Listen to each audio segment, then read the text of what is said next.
Good morning friends, आपका स्वागत है हमारे YouTube channel learning point with Abhishek में। दोस्तों, अगर आप चैनल पर नए आए हैं तो चैनल को सब्सक्राइब कर लीजिए और बेल आइकन प्रेस कीजिए ताकि आपको डेली डिक्टेशन मिल सके। 80 शब्द प्रति minute dictation start. Jammu Kashmir के रोशनी भूमि घोटाले में जिस तरह राज्य के कई बड़े नेताओं के नाम सामने आए हैं, उससे यही पता चलता है कि धांधली को शीर्ष स्तर पर संरक्षण मिला हुआ था।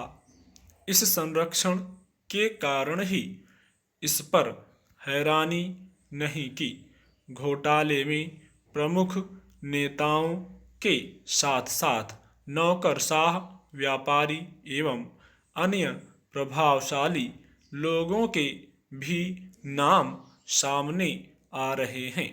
अभी तक के आकलन के अनुसार यह घोटाला करीब 25,000 करोड़ रुपए का है। इसका मतलब है कि जिन लोगों पर सरकारी संपत्ति की देखरेख की जिम्मेदारी थी, उन्होंने ही उसकी लूट की। यह एक तरह से बाढ़ खेत को खाए वाला मामला लगता है। इससे संतुष्ट नहीं हुआ जा सकता कि इस घोटाले में एक बड़ी संख्या में लोगों के नाम सामने आ गए हैं और उनके खिलाफ कार्रवाई शुरू हो गई है, क्योंकि आवश्यकता इस बात की है कि घोटाले में शामिल लोगों के खिलाफ कठोर कार्रवाई भी की जाए। यह घोटाला सामने आने के बाद गुपकार गठजोड़ को गुपकार गैंग की संज्ञा देना उचित ही जान पड़ता है। जिस तरह नेशनल कॉन्फ्रेंस पीडीपी और कांग्रेस ने सरकारी जमीनों की खुलकर बंदर बांट की और उसमें अपने रिश्तेदारों के साथ साथ मित्रों और परिचितों को भी लाभान्वित किया, उससे तो यही लगता है कि कहीं कोई रोक टोक नहीं थी और न ही किसी के मन में इसका भय था कि यदि कभी सच्चाई सामने आई तो क्या होगा।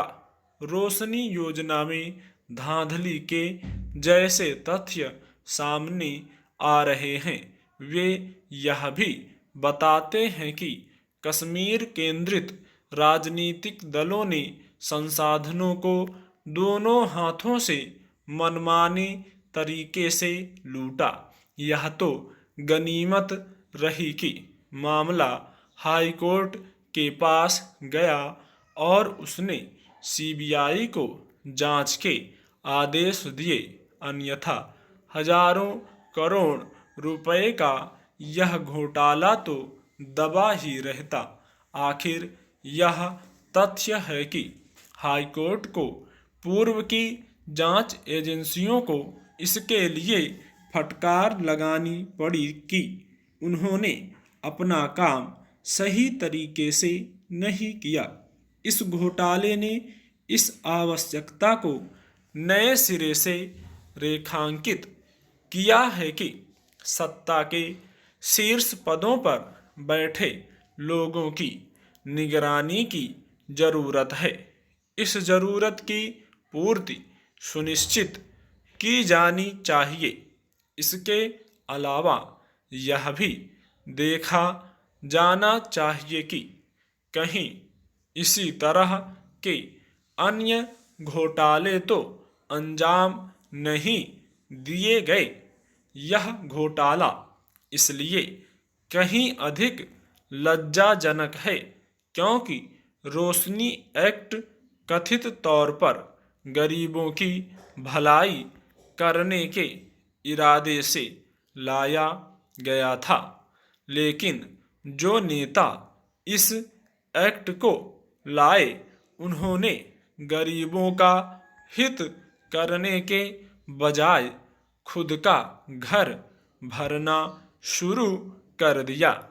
विडंबना यह रही कि एक के बाद एक सरकारों ने इस घोटाले को रोकने के बजाय उसमें भागीदारी करना जरूरी समझा। स्टॉप।